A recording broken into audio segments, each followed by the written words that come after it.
And so it came to pass my uninvited guest moved into the back garden behind the tall trees and made it his home. Before him, it was only a secret world for the children, a Narnia for a yarn. I gave him what I had, the broken eggs, the chicken bones, the last of my love, some wine to stop him crying at night, and angled the television towards the window so that he could watch, paused it when he needed a wee. We stared at each other across our glass border, our mortal mirrors face to face. He gave me those ghost over taxidermy eyes and rolled them wide as the whole world burned calm as you like. I staggered in his screaming vision, all the blood and the glamour, the rust of his autumn flesh. His ballad howled perfect through the patio doors, and his burning hand on my page was a kind edit.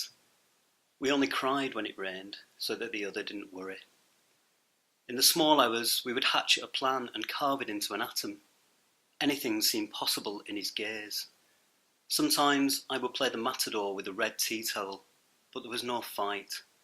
He saw the lie in me and stood up on his hind legs and gave me 2 fingers. His tired eyes tightened the tourniquet of the light, and in the dying evening we would sleep, only 16 metres apart. We measured it. I met him halfway on the lawn. His collapsing lungs softened the pitch of memory, and we survived in our dreams.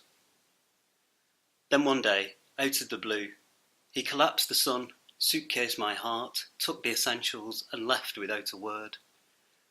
I traipsed through his archive trying to map the aftermath, but I knew I had to give his bed back to make-believe.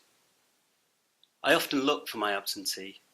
Sometimes I hear the rain play a funeral march on his naked xylophone ribcage, and I lie down in his grave cut and breathe deep.